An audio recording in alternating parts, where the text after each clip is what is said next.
asalaamaaleykum amis très chers internautes particulièrement yéen ñi nekk di ñu suivre fii ci Agora TV Sénégal la vitrine du peuple amaat ak mbégte ñëwaat ak yéen ci seen biir émission bi la di ñu waxtaane lan actualité raison pour laquelle may dalal Mandiaye Ndiaye Mandiaye nekk enseignant nekk it formateur en développement personnel nekk président du cabinet Adama doon conseiller municipal de la commune de Golf Sud nekk ci cabinet Khadija Mayakor di maire Golf Sud dinañ waxtaan ak moom ci actualité Sénégal waaye it waxtaan ak moom ci jeunesse bi ak activités yi nga xamante ni moom da ciy yëngu tonton Mandiaye ñu ngi lay nuyu di am mbégte dalal la ci Agora TV Sénégal.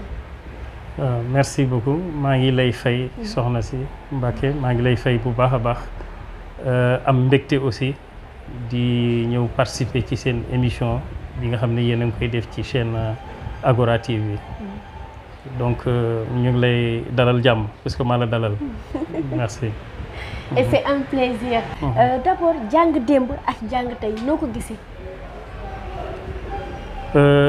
jàngu démb ak jàngu tey. ni ñu ko gisee.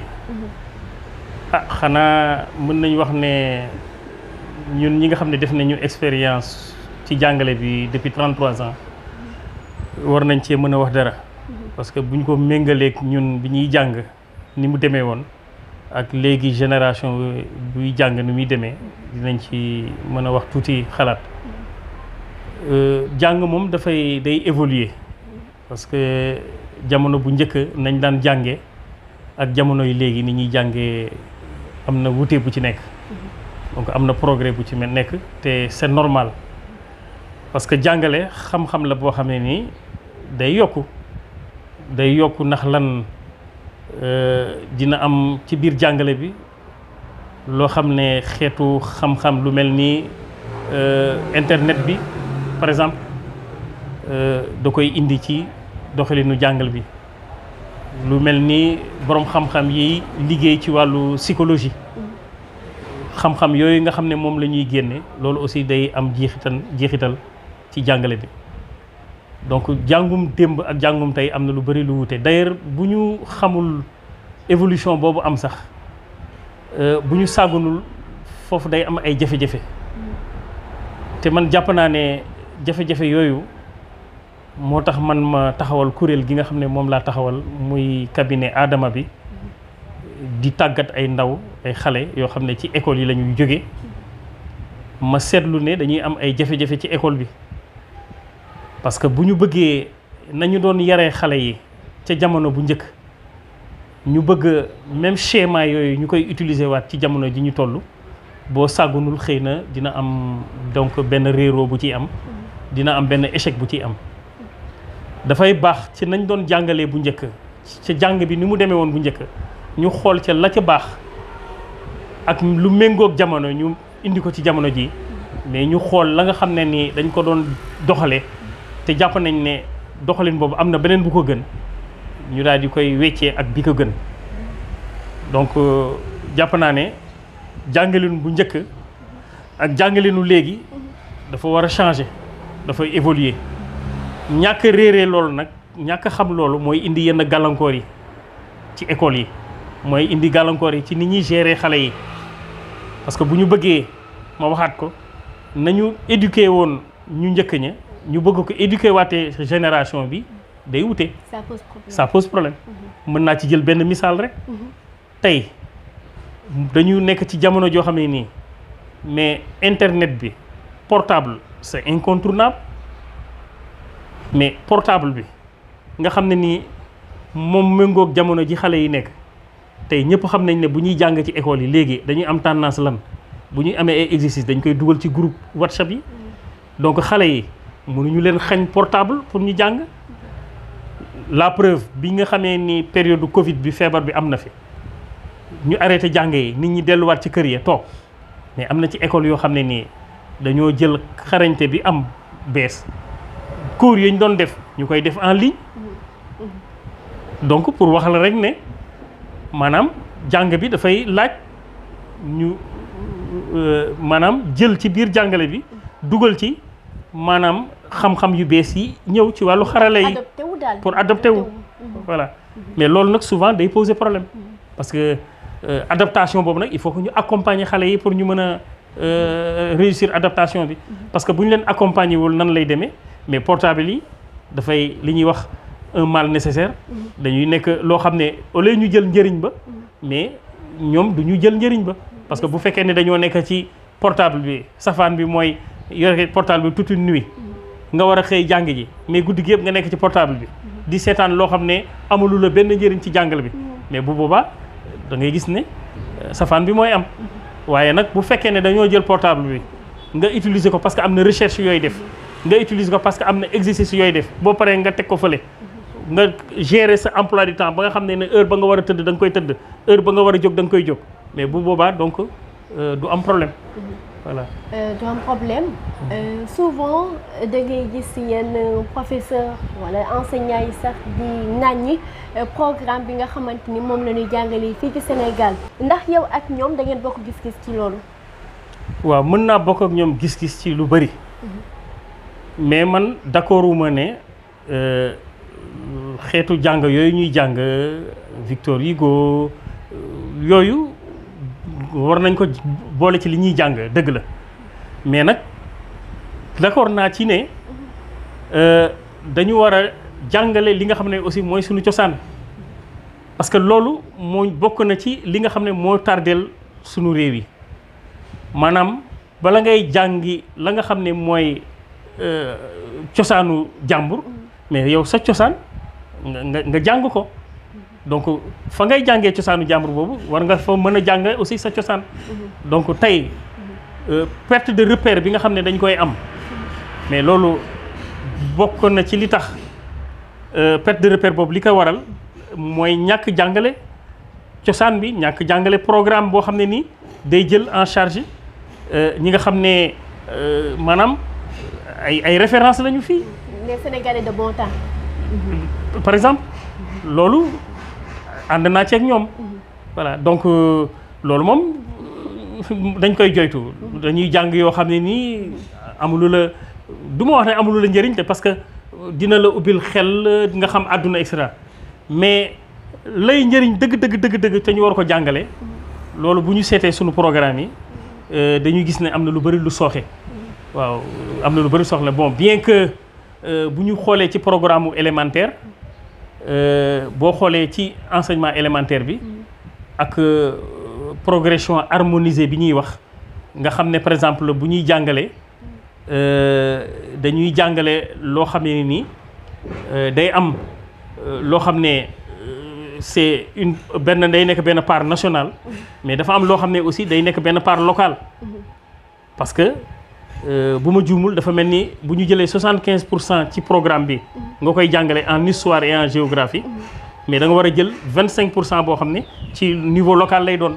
tey boo doon jàngale par exemple comment on appelle personnage historique un personnage religieux historique mais yow nga nekk ci gox boo xam ne commune Golf la mais ka nga war a jël comme référence pour jàngale ko mooy Seydina Limamou Laye ka nekk Touba côté Diourbel ak Mbacké ak yooyu jël ku mel ni Cheikh Ahmadou Bamba ka nekk côté Tivaouane jël ku mel ni El Hadj Malick Sy bon donc loolu moom xam naa ne ci wàllu élémentaire bi loolu dugal nañ ko ci programme bi maanaam dugal nañu ci jàngalekat am sañ-sañu buy jàngale mu am loo xam ne dafay nekk au niveau national mais day am loo xam ne au niveau local la koy tibbee ci lu mel ni par exemple exemple yi ma joxe léegi voilà parce que d'ailleurs ka ngay jàngal sax maanaam nga dem partir nga jëm ci à partir de son vécu la muy dund fa lay gën a comprendre la ngay jàngale que ngay jàngale loo xam ne bokkul ak vécu am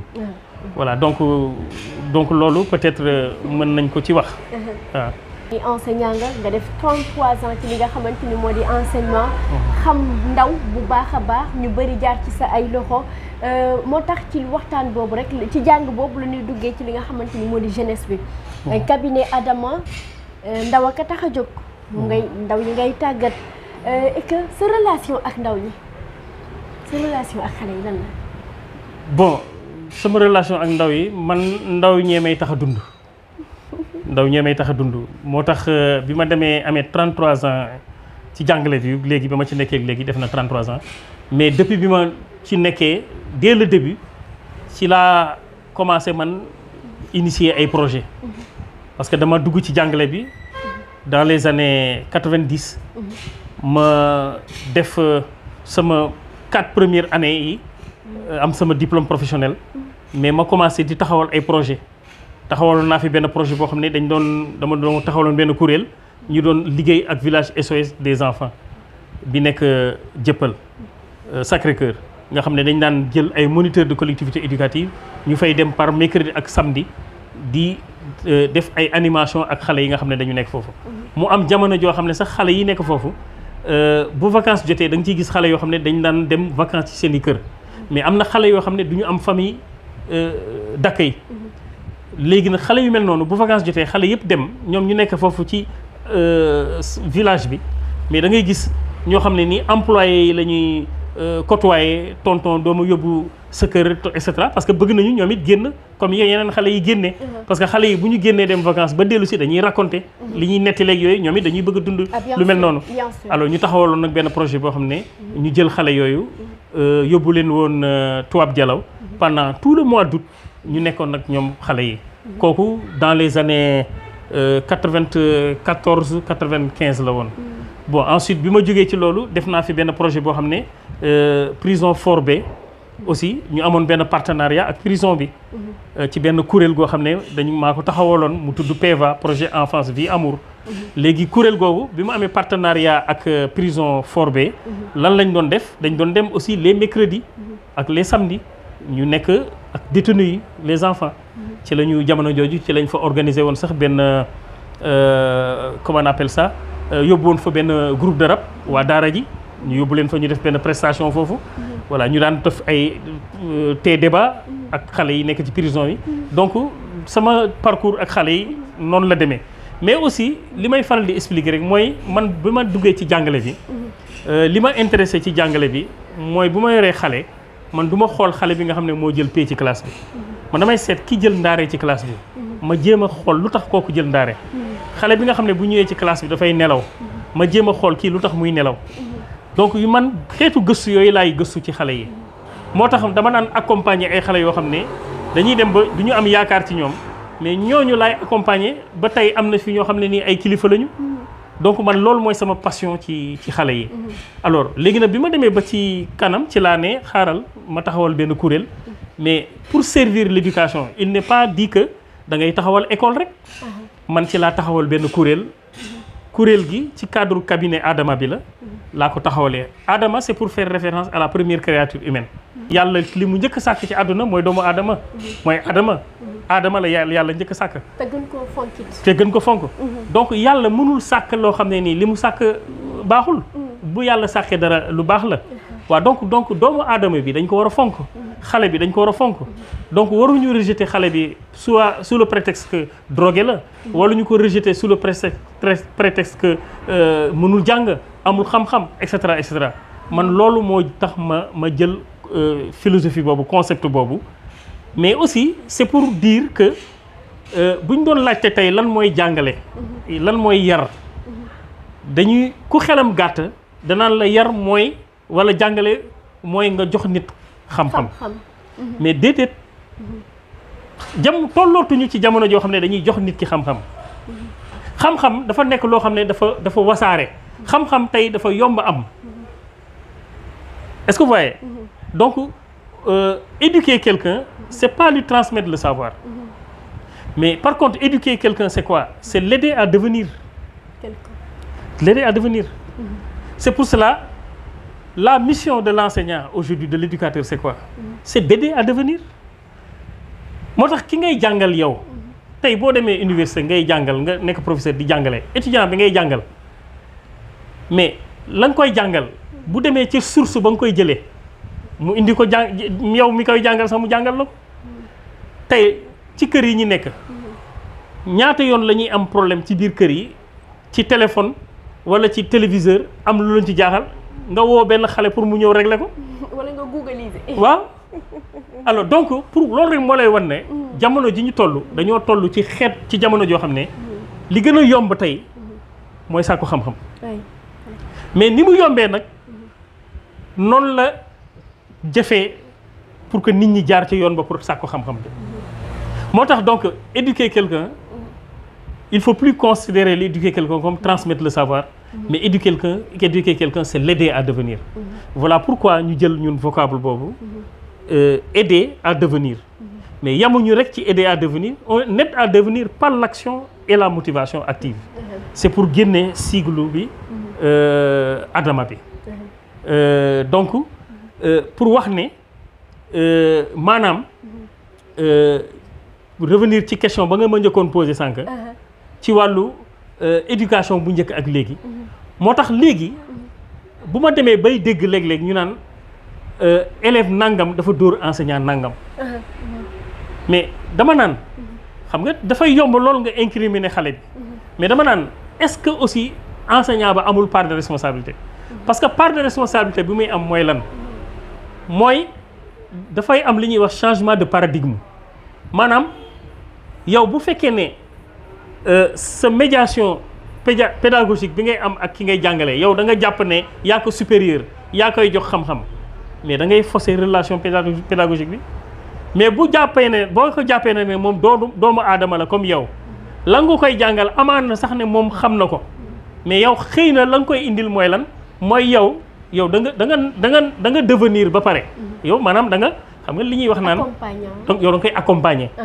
voilà xam nga boo déggee xale yi dañ naan dama bëgg a tekki mais yow mi nga xam ne nii tekki nga parce que lan nga adulte nga étape ba xale bi jaar ba nekk adulte boo war ko nekk yow jaar nga ko mais comme jaar nga ko yow donc lan nga war a am comme attitude tey yow da nga war a jël attitude coach moo tax aujourd'hui l'enseignant dëgg-dëgg bi réussir mission ci xale bi mooy ki nga xam ne dafa jël démarche coach mais jëlal coach nga jël équipe nationale coach bi ñu jël quelqu'un ku mel ni El Hadj Diouf mu nekk coach équipe nationale mais El Hadj Diouf bu nekkee coach équipe nationale lan la ça veut dire que dafa nekkoon joueur c'est pas parce que c'est le meilleur joueur que mu nekk coach déedéet c'est parce que dafa jaar expérience boobu mu jaar moom mar na ko mën a servir mu coacher ñoo xam ne jaaraguñu ci tànk yooyu mu nekk ci yoon bi donc loolu mooy li nga xam ne nii maanaam démarche bi nga xam ne nii tey aujourd'hui moom la jàngalekat bi war a am mais jàngalekat bu am démarche boobu ku am approche boobu da ngay xool qu'est-ce qui se passe tu es aimé par ñi ngay jàngal dañuy lay aduler dañu lay fonk sa communication ak ñoom day yomb mais ki nga xam ne nii nag moom dafay def barrière diggante moom ak ñi muy jàngal considérer que moom moo supérieur ñi la inférieur lañu boo seetloo ñooy am jafe-jafe yi tey seen diggante ak les élèves alors que ki nga xam ne dafa am attitude coach boo xoolee ci milieu enseignant yi bu fa nekkee xale yi bu ñu amee soxla ci moom la ñuy dem bu ñu amee lu ñuy confier lu secret ci ñoom ci kooku la ñuy dem du ñu dem ci ka nga xam ne moo yore beneen attitude bi alors donc pour dellu siwaat ci question ba nga ma posé woon sànq ne jàngale démb ak jàngale tey xale yi démb ak xale yi tey donc am na loo xam ne y a une très grande différence ba tey ci ndaw ñi la ñuy desandi ndax bërëb bi ma toog mu nekk lieu boo xamante ni mën naa ni c'est un lieu d'accueil ku ne daf fiy ñëw xale bi nga xamante ni dafay droguewu yaayam papa mënaluñ ko dara ñu indi jigéen bi nga xamante ni dafay sàcc mënaluñ ko dara ñu indi xale yi tàmm di dugg kaso ñu leen di génnee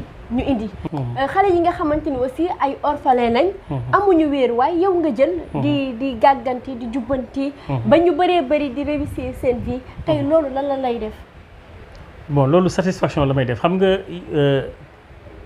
on n'est pas né pour échouer on est né pour réussir échec warul am nit bu ñëwee ci àdduna rek destin lan la c'est pour mu réussir mais bu échec amee c'est pas la responsabilité de ki nga xam ne nii moo ñëw ci àdduna responsabilité lan la ñi ko war a yar ñi ko war a accompagner ñi ko war a gunge ñoom ñoo dul assumer seen mission et loolu dama ci am ay firnde parce que man kuréel bi ma yoree demuma créer école de comme ñi nga xam ne noonu la ñuy def parce que dama jàpp ne réussite doomu aadama buñ ko bëggee am dañuy tàmbale ca famille ba moo tax man damay def loo xam ne ni damay reconstituer d'abord le milieu familial parce que quand tu reconstitues le milieu familial de fait nga def de sorte que xale bi carence affective amatu ko parce que boo xoolee yenn perturbation yi am yëpp ci xale yi lan la déficit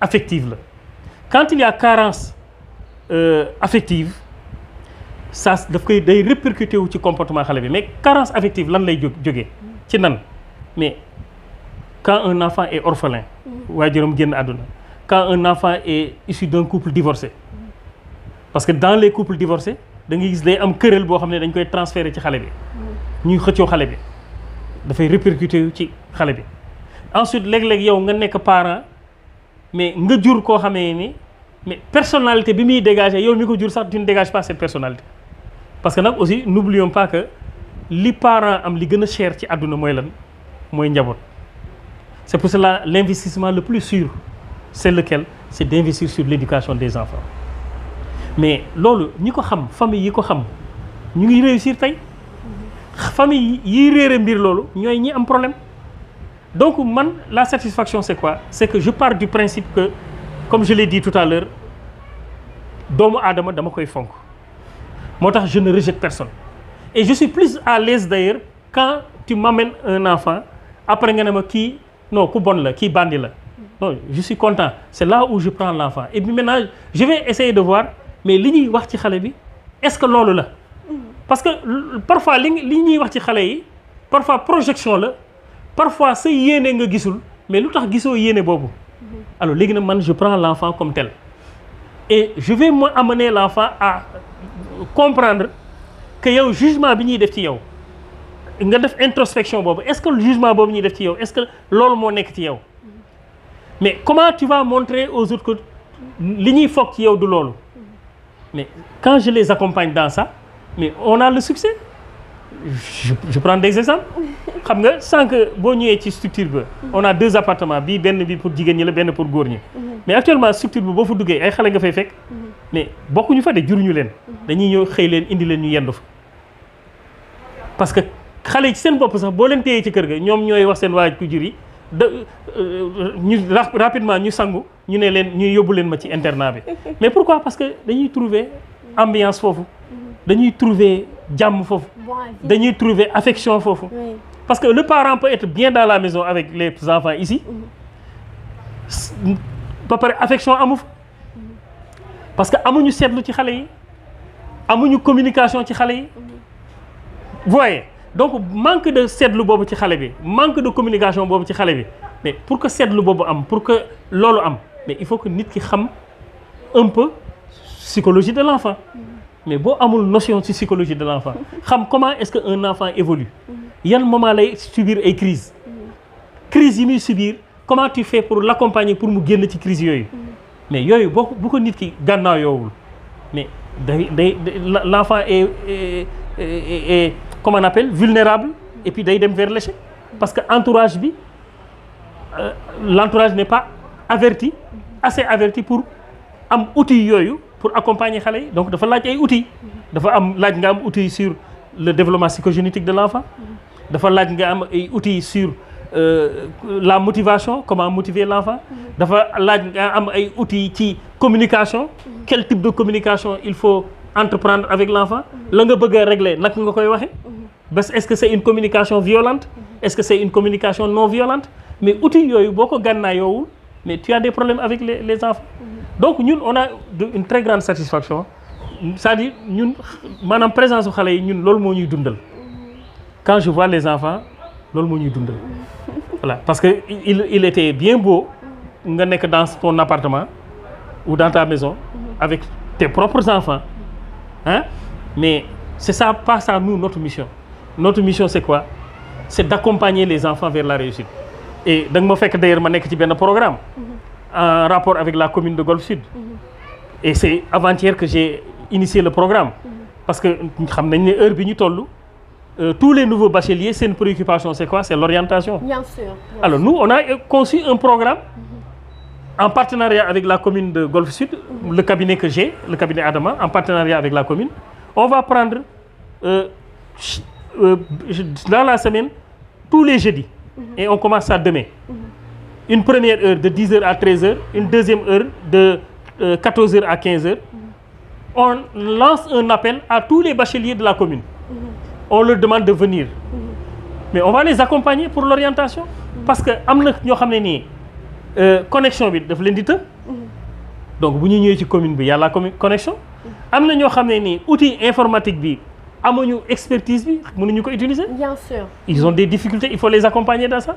Am na ñoo xam ne tey dañuy def seeni choix d'orientation mais après on va pas les orienter parce que le choix n'est pas bon. Il faut les accompagner dans le choix. Parce que quand tu fais le choix, il faut tenir compte de plusieurs facteurs. Il faut tenir compte de l'âge. Il faut tenir compte de le bac qu'on a obtenu. Il faut tenir compte de ton profil. Il faut tenir compte de... Mais il faut même aller jusqu'à se poser la question, ça va, mais quels sont les métiers d'avenir? Parce que léeg-léeg nga gis koo xam ne la mu bëgg a dem defi ji. Mais en réalité, combien de personnes sont sorties dans cette filière avec les diplômes et qui sont là, qui chôment? Pourquoi augmenter encore des chômeurs dans les maisons? Donc voilà quoi les problèmes auxquels souvent les gens sont confrontés. Alors voilà pourquoi donc on a ce projet-là. Et dès demain, on va démarrer le projet. Pourquoi? Accompagner les jeunes. Ça nous permet quoi? De les aider à s'orienter. Mais également, ça va nous permettre d'avoir une base de données pour savoir mais quels sont les bacheliers qui sont dans la commune. Base de données, ça va nous être utile dans le programme de le PDC que nous sommes en train d'élaborer. Ça peut nous être utile dans la stratégie que nous sommes en train de dégager sur l'économie sociale et solidaire, etc., etc., etc. Donc, pour revenir encore à la question, nous, la satisfaction que nous avons avec les enfants, c'est de les accompagner et de les voir réussir. Et de montrer là où on pense qu'ils vont échouer, on va montrer que non, ils ne vont pas échouer, ils vont réussir. J'ai tellement d'expérience comme ça. Je prends l'exemple de l'année dernière. Un enfant qu'on m'a amené, moi, à 19 ans. Bon, pendant les vacances, mes parents, parce que on m'appelle de partout. Hein. Je reçois des appels de partout. De la Côte d'Ivoire, Guinée, Mauritanie, Mali, France, Italie. J'ai même une fille qui est arrivée il y a 2 semaines, qui vient de l'Italie. Donc, je prends l'exemple du garçon l'année dernière. À pareille heure, la maman m'appelait pour me poser le cas de l'enfant. Mais vous m'avez bon, alors, école Tidji, mais dès que j'ai vu l'enfant, avec sa taille, il a 19 ans. Donc ma première préoccupation, c'était de faire quoi?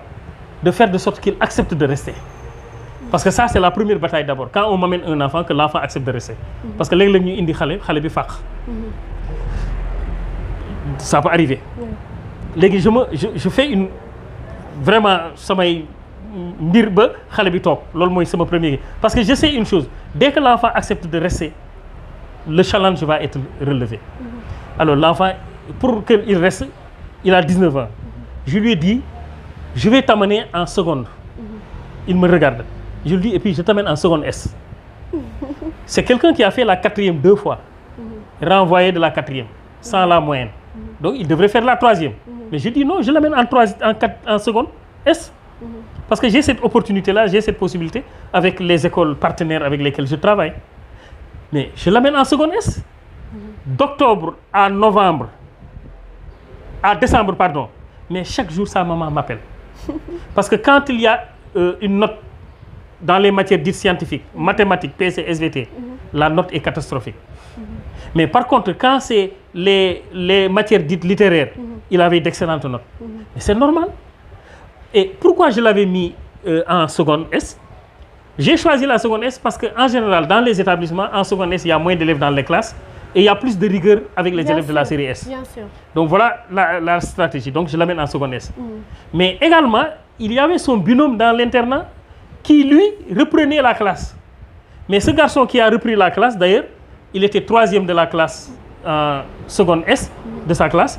Au premier semestre, au deuxième semestre, il avait une moyenne de 14. C'est un garçon qui avait redoublé la classe. Donc on me l'a amené. Quand il était la première année en seconde, il avait une moyenne de 8. Mais quand on me l'a amené, il a repris la classe. Son père est un professeur de français. On l'a amené, il a eu une moyenne de 14. Donc comme quoi binôme, alors ensuite il a 19 ans.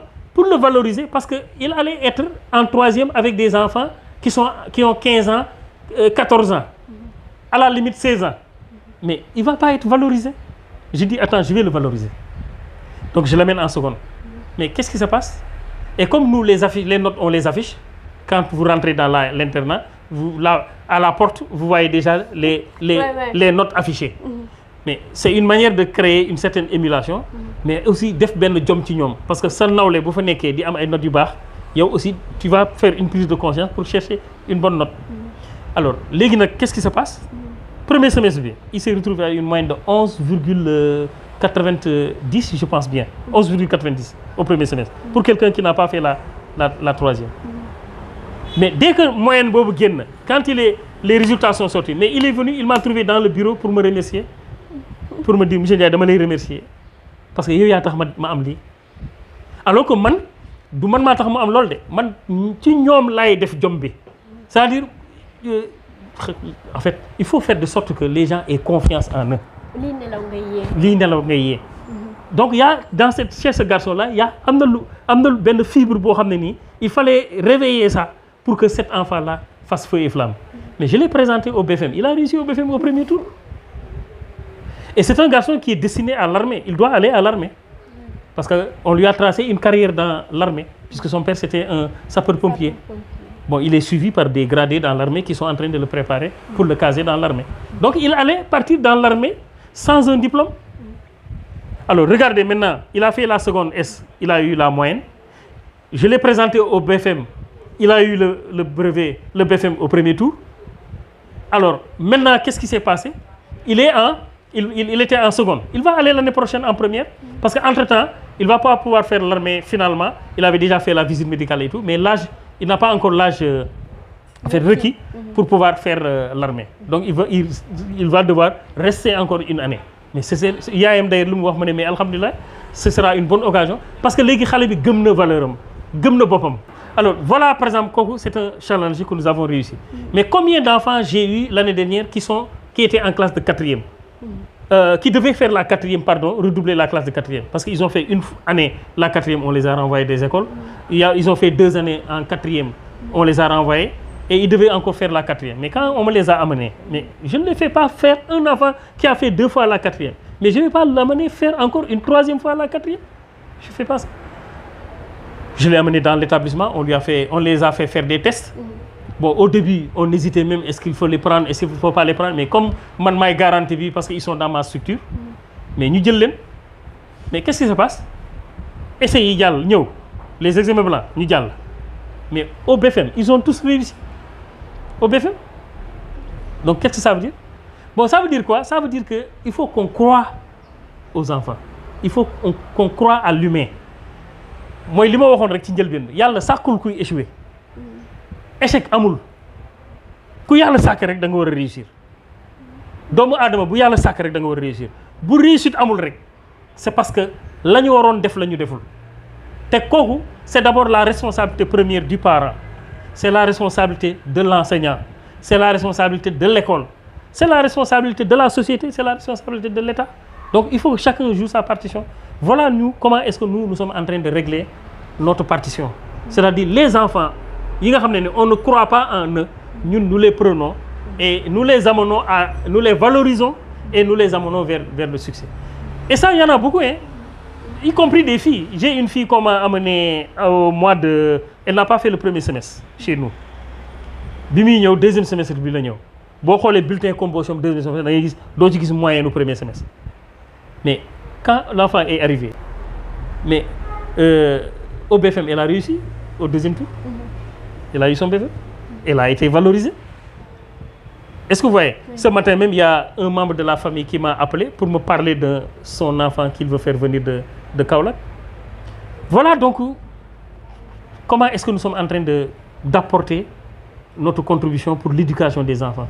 Parce que c'est ça le malheur au sein. Combien de jeunes vous voyez dans la rue qui sont des apprentis ceci, qui sont ceci, qui sont ça, et qui auraient pu devenir de grandes personnalités dans ce pays.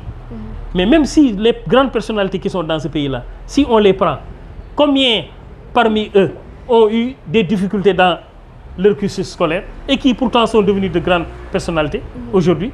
Mais c'est quelque part parce que à la maison, il y a peut-être la maman qui avait joué sa partition.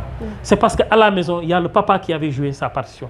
Mais il faut que dans les maisons, dans les familles, qu'on soit très attentif, hein, vis-à-vis des enfants. Nous avons cet esprit d'observation, di xool. Mais loolu pour mu am, mais il faut que parents yi di toog ci kër yi. Mais xam nga aujourd'hui parents yi dañuy xëy wuti ji. yow booy dellu si ci kër gi guddi lay doon booy dellu si fekk na xale yi tëdd na. am na parents yoo xam ne amuñu benn occasion pour toog ak seen doom mais am na parents yoo xam ne xale yi dañ leen di lëjal. maanaam yàqamtewuñu lu dul école tijji xale yi dem. wala rapidement ñu jël xale yi taxañ leen yóbbu leen ci daara ba wala ñu jël yóbbu leen vacances là mais quel est le moment que le parent passe avec les enfants pour les observer quel est le moment que le parent passe avec l'enfant pour que cet enfant là ait de l'affection envers son papa pour que cet enfant là am ay sentiments yu nekk ci moom yoo xam ne day développé wu mais loolu pour mu développé wu ci yaay ji la war a jógee mais pour mu développé wu ci papa la war a jógee c'est pour cela on crée des frustrés à n'en pas finir. On crée des révoltés à n'en pas finir. Et après, qu'est-ce qui va se passer? Ça va se répercuter contre la société. Voilà un peu. Je sais pas, je suis allé très loin. Mais c'est ça notre passion. Mais quand même, c'est vraiment important. Voilà. Et même, je suis même tenté de donner un autre cas. Parce que dans ma structure, je reçois des enfants qui sont scolarisés. En général, quand on n'est pas scolarisé, je ne les reçois pas. Je reçois ceux qui sont scolarisés. Mais dans la structure, vous allez tout de suite, vous allez voir des enfants qui sont encore là. Pourquoi les parents choisissent de les laisser encore dans la structure? Et pourtant, même si la maman n'est pas là, le papa n'est pas là, ils sont à l'étranger, il y a la grand-mère qui est là, il y a les tantes, etc. qui sont là. Je prends un autre exemple. Un enfant qui koo xam ne hôpital psychiatrique bu Mbao lay fajoo. Du ma wax tur bi. xale bi nijaayam gis li may liggéey. bi mu gisee li may liggéey mu ñëw gis il était impressionné parce que boo fi ñëwee année scolaire nga gis xale yi ni ñu fa nekkee da ngay impressionné wu.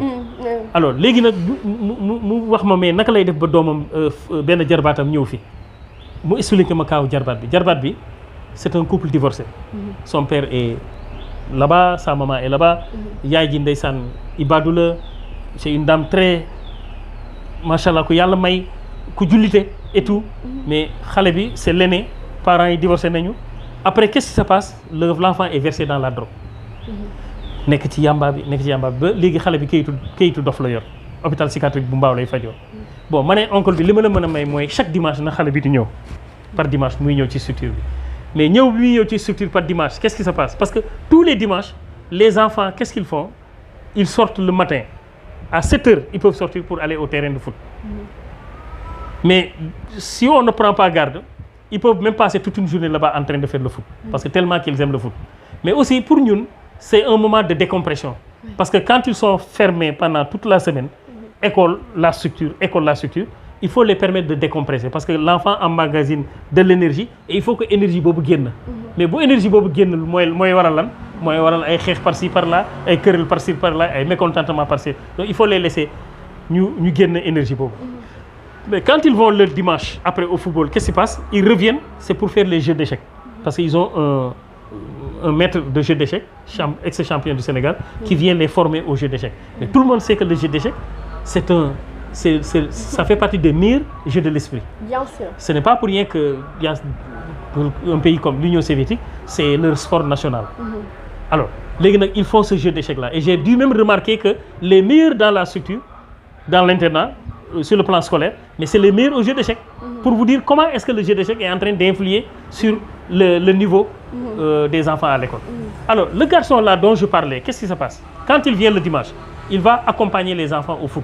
ñu nekk ci terrain bu ñu jógee foofu mu ñëw ñu dellu soit ci internat bi mu ci jeu d'échecs bi mais moment bi mu leen di accompagner fële au terrain qu'est-ce qui va se passer?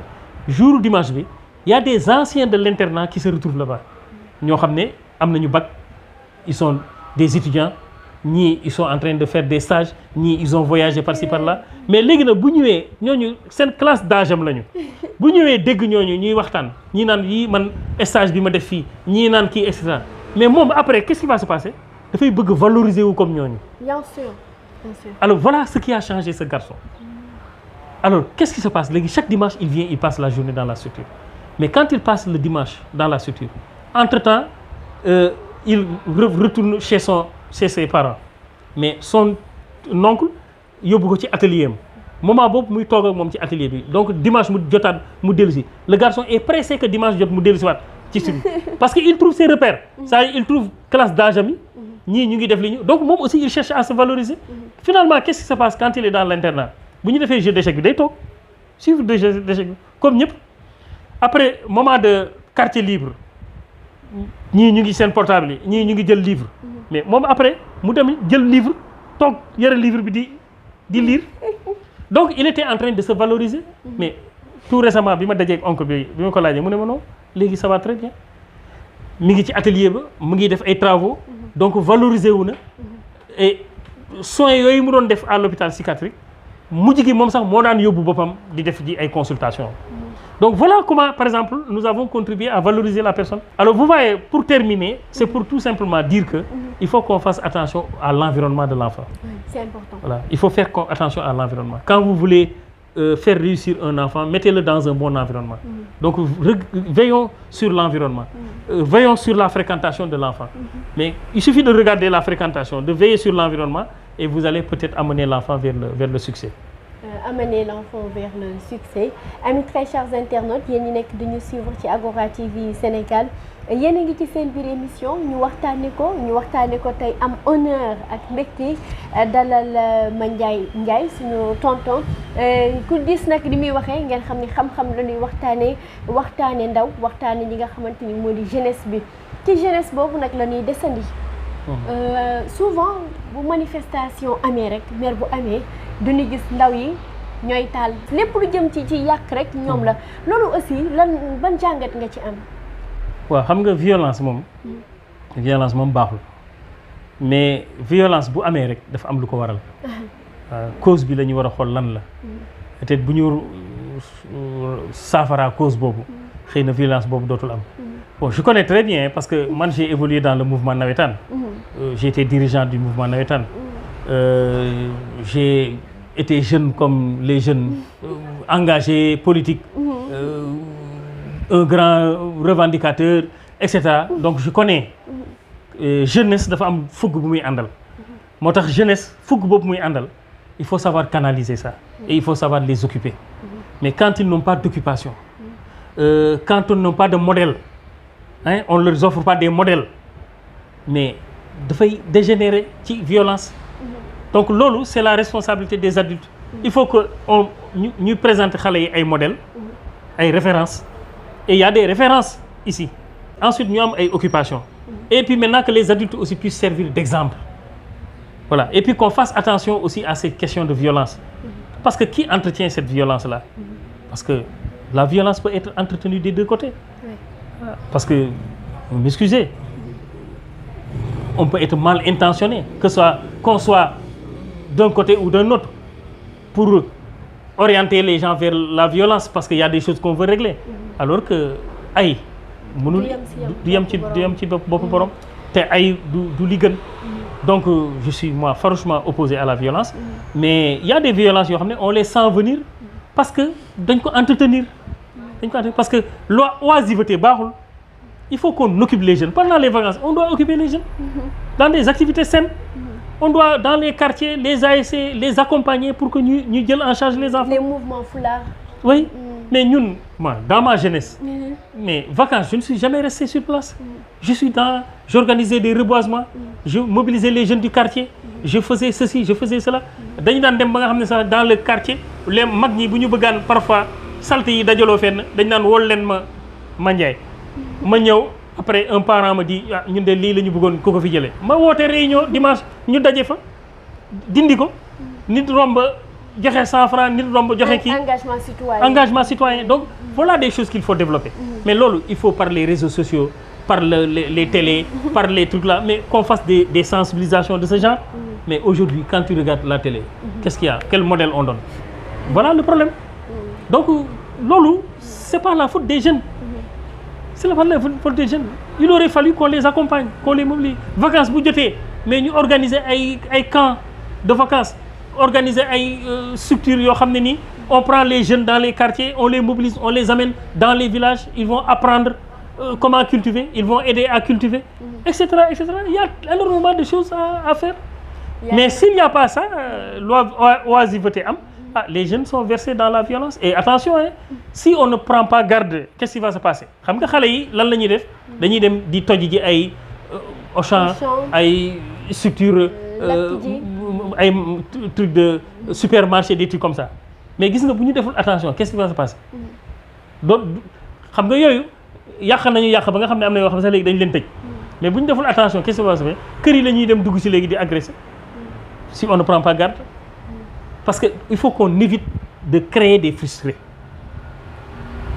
Parce qu'il y a plusieurs manières de créer des frustrés.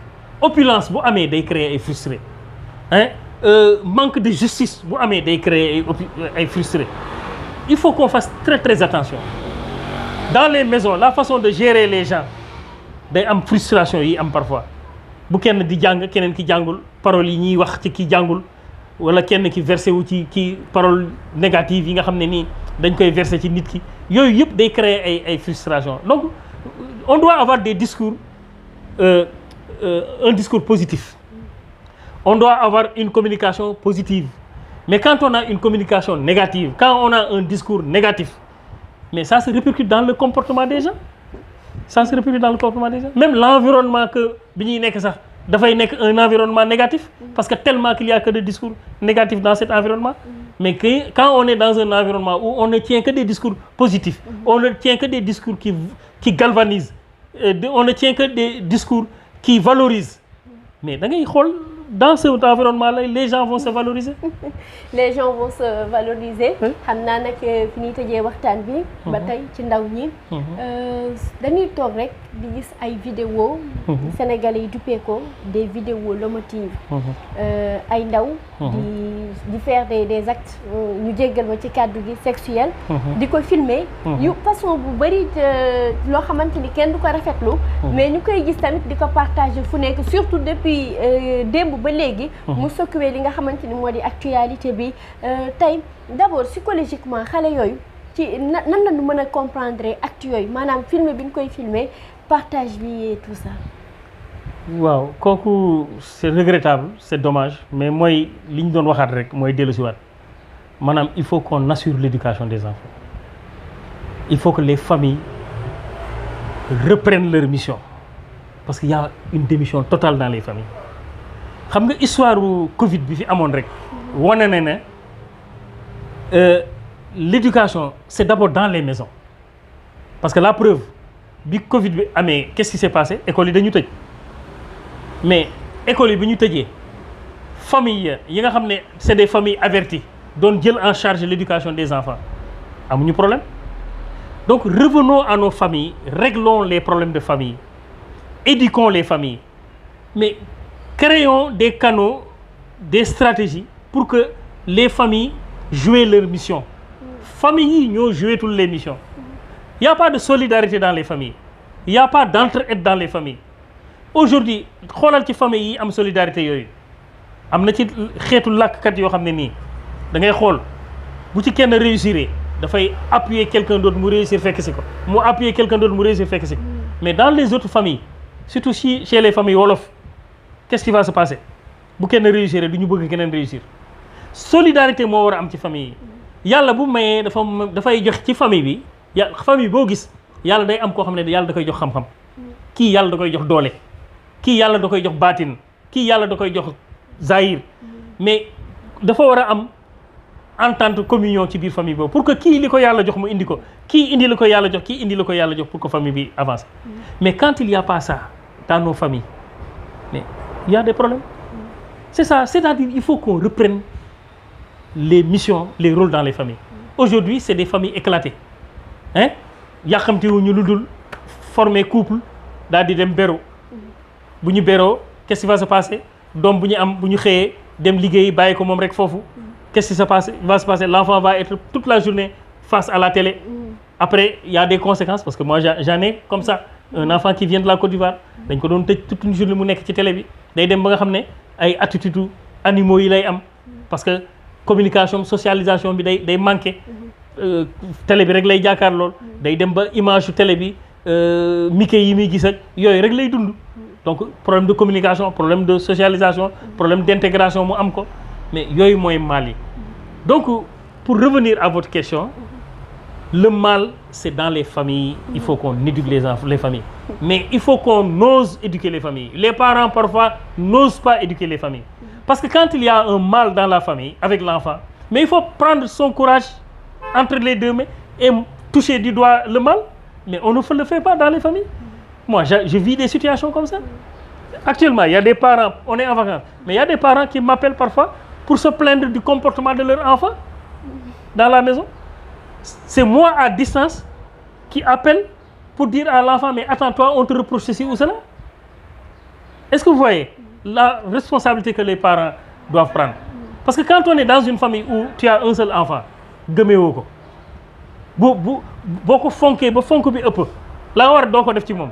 Tu as un enfant boo xam ne dans une maison milieu bi mu nekk c'est le garçon et dans un milieu de filles, wala fille la dans un milieu de garçon, mais yooyu day feeñ ci comportement xale yi.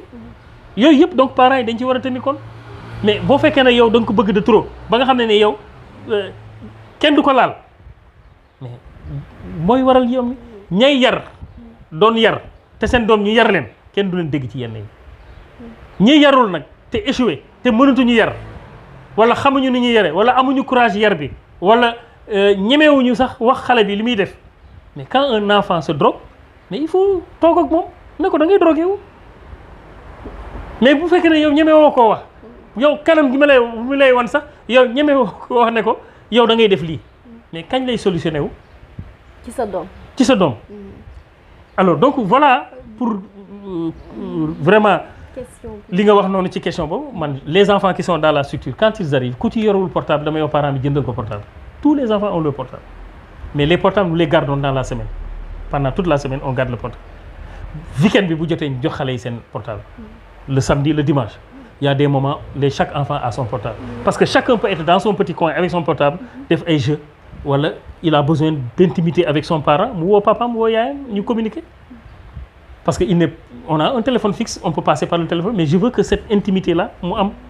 Et dans la semaine, les portables, on les garde, mais il peut arriver parfois, ma am yenn contradiction ak yenn xale yi. Da nga ciy gis boo xam ne dañu jël portable parce que am na exercice bu mu doon def, mais nit ñi rendre portable bi moom nekk ci guddi gi téye na portable bi. Alors en pleine nuit mu yore portable bi nekk ci leneen. Mais quand il y a des situations comme ça, je sanctionne. Voilà. On est très tendre avec eux, très serviable avec eux. Mais quand il s'agit de mais quand il s'agit de sanctionner, on sanctionne. Et on sanctionne durement quand il faut sanctionner. xam naa bi moom dañ koy ci bu rek xalaale rek question bi.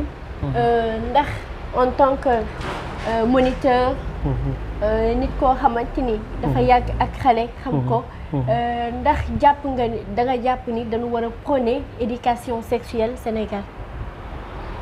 Bon, éducation sexuelle, moi je pense qu'il faut que mu am. Il faut que mu am parce que xam nga naka lay amee. Xam nga ci kër gi xale bi am na âge boo xam ne bu ci tolloo muy jigéen dafa war a am complicité ak yaayam. Parce que affaire jigéen la et surtout ci côté jigéen ñi bu dee góor la mu am complicité ak papa, mais côté jigéen ñi moo gën a fës. Il faut que foofu complicité am diggante yaay yi ak doom yi. Complicité boobu bu amee mais loolu forme d'éducation sexuelle la parce que bu yaay ji di expliquer doom ji cycle menstruel am di ko wax ne ko cycle menstruel nii lay demee nee lay demee nee lay demee.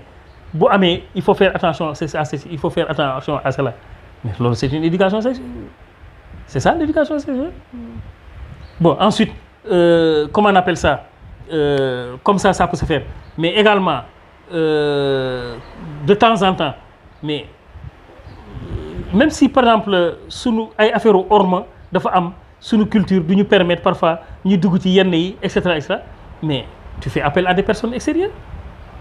Tu peux aller demander à benn sage-femme, organiser benn rencontre ak say waa kër nga ne dama bëgg nga avertir ma xale yi ci nangam ak nangam. Parce que peut-être même parfois parent bi war a joxe éducation boobu peut-être même amul par exemple le parent bi peut ne pas être assez outillé pour peut-être kii bon et j'en doute d'ailleurs, mais il faut que cela am complicité boobu am mais dans la tradition c'est comme ça que ça se passait ah xam nga dañ naan wax naan xale bu jigéen ci xaw ma pooju yaayam mais loolu moo amatul donc il faut bien une éducation sexuelle maintenant comme ça se passe en Europe avec ces réalités nous sommes pas dans les mêmes réalités voilà nous avons nos cultures nous avons nos valeurs mais il faut respecter nos cultures respecter nos valeurs mais procéder à une éducation sexuelle avec les réalités avec la méthode avec la manière bon j'ai donné un exemple tout à l'heure ça c'est une forme d'éducation sexuelle dans les classes mais moi quand je tenais des classes parce que j'ai enseigné et j'ai tenu des classes mes premières années dans l'enseignement j'ai tenu pendant 8 années de suite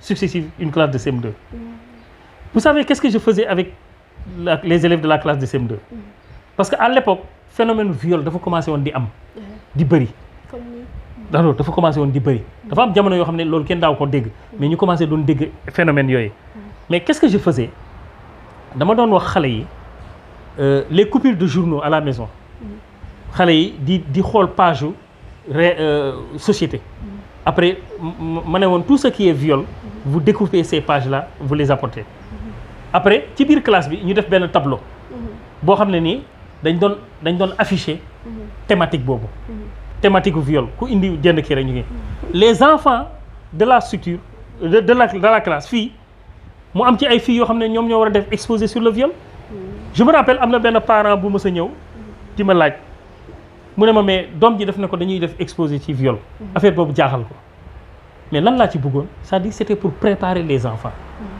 parce que il faut préparer les enfants à ça quand un enfant est préparé et outillé mais l'enfant ne va jamais tomber dans ces folies de viol mais quand l'enfant n'est pas préparé n'est pas outillé mais du xam yan piège yoo xam ne nii bu ci waddee ci la viol di am il faut préparer les enfants donc man par exemple ça je le faisais alors xale yi daal di def jël tableau bi indi coupure de presse yi ñu taf ci kii xale yi def exposé ci viol donc tu les amènes déjà à s'intéresser à ça voilà donc kooku tamit c'est une forme d'éducation sexuelle bien sûr une forme d'éducation sexuelle donc voilà je suis pour l'éducation sexuelle mais avec la manière avec la pédagogie voilà tonton Mandiaye xam naa dañ lay bàyyi nag nga tàggatoo ak internet Agora TV yi la doon teewlu ci émission bi léegi ñu waxtaanee ko. waaw maa ngi lay remercier bu baax di rafetlu soxna si li ngay liggéey ak waa Agora TV am na bi ñu ne dañ may invité maa ngi naan wàcc lan la ñu war a waxtaanee mais damay am cawarte toujours di waxtaan ci li may dund nii. ci mbirum éducation parce que yàlla dafa def lii bu ma koy waxtaanee dama ciy wax ak passion parce que dafay nekk lu may dund xam nga dafa am benn borom xam-xam bu mag boo xam ne c'est un Sénégalais docteur Ibrahima Giro je loue beaucoup ce grand intellectuel c'est un docteur en psychologie cognitive il a écrit un livre qui s'appelle Développer l'intelligence de votre bébé voilà un expert dans le domaine de l'éducation mais tout ce qu'il théorise dans le domaine de l'éducation, mais c'est tout ce que je mets en pratique dans le domaine de l'éducation. Voilà pourquoi, quand je l'écoute, je suis très à l'aise, parce que je suis outillé quand je l'écoute. Alors, donc, je suis très passionné quand je parle des questions d'enfants, d'éducation. Et quand j'en parle dans des milieux, on me regarde quoi? Parce que, dañ ciy jàng lu bëri ci xale yi. xale yi nekk ak ñoom dañuy jàng lu bëri ci ñoom. Donc c'est avec beaucoup d'intérêt que je parle toujours de ces enfants-là. C'est une fierté pour moi, c'est maanaam énergie la may jox. Les enfants me font vivre. C'est ma passion. ñoom ñooy sama gàllaaj comme j'ai l'habitude de dire. C'est-à-dire que tant que je suis avec les enfants lu baax rek lay am. Donc c'est ça ma passion pendant c'est une mission natt bu ñu yàlla teg la parce que mënoon nañu rek jàngale yam ci jàngale rek ñibbi xale yi ñibbi mais déedéet ñun on est 24 heures sur 24 avec les enfants ñu ngi ak ñoom ci bëccëg bi ñu ngi ak ñoom ci guddi gi ñun ak ñoom ñooy fanaan ñun ak ñoom ñooy yendu donc c'est avec beaucoup d'intérêt que je parle des enfants mais je demande l'appel que je lance c'est quoi aux parents il faudra que les parents soient très très vigilants avec les enfants il faut s'occuper de l'éducation des enfants s'occuper de l'éducation des enfants c'est pas seulement nga ne joxe naa dépense joxe naa dund solal naa leen tabaski solal naa leen korité yóbbu naa leen ci école ñuy jàngi c'est un problème de communication avec les enfants c'est un problème d'observation du comportement des enfants c'est un problème d'accompagnement des enfants nañu am temps ak xale yi nañuy chercher temps ak xale yi bu ñuy rejeter xale yi tout le temps nañuy am complicité ak ñoom complicité boobu bu ñu ko amee ak ñoom dafay nekk njëriñ ci ñoom mais day nekk njëriñ aussi ci ñun. Voilà le message que je voudrais lancer et je vous remercie infiniment et je vous souhaite vraiment plein de succès avec Agora TV. Merci beaucoup tonton Mandiaye Ndiaye ñun ñooy am mbégte bu baax a baax c'est ak yow waxtaan bu am solo bi ci ndaw ñi nga xamante ni parents yi dinañ si jëriñu ndaw ñi dinañ si jëriñu ñëpp it dinañ ci jëriñu. tey nag balaa may tëj damay remercier bu baax a baax Abdou Karim Mbacké Ndiaye di confrère di xarit wax dëgg yàlla ñu bokk promotion ISEP Thiès. moom it mi def liggéey bu am solo Dakar Actu wax dëgg yàlla ñu koy rafetlu di ko nuyu au passage di nuyu waale Cheikh Kébé nekk 2STV di nuyu bu baax Diop Escofit ca Tivaouane di nuyu waale Adama Baye Magna nekk ca Teranga Thiès moom wax dëgg yàlla di defit liggéey bu am solo la Sophie Awa Samba Diallo maanaam képp koo xamante ni rek ISEP Thiès nga nekkoon génne ci promo bi nga xamante ni moo di ci géri ñu ngi lay ziar bu baax a baax. La vie est une pièce de théâtre où chacun joue son rôle et disparaît. Agora TV, la vitrine du peuple.